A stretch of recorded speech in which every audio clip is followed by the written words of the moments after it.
All right, guys, that wraps up ARVs. Remember, it's reps. It's all about reps. What did we learn about finding the ARV? We started with simple kind of markets in Charlotte, and then we went Denver, and then we got a little bit tougher in Detroit. It didn't have the beds. We got a little bit tougher with a non-disclosure state in Texas with Houston.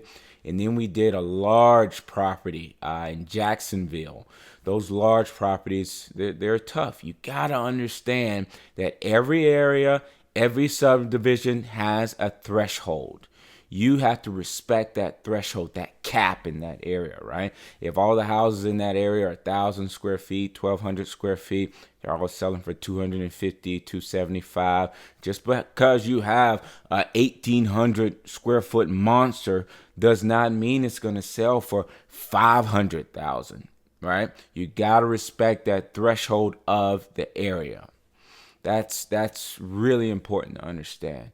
But ARV is all about reps. Make sure you did not skip one video because all those are reps. They're all different scenarios and they all will help you perfect how to calculate the ARV. I'll see you guys in the next chapter.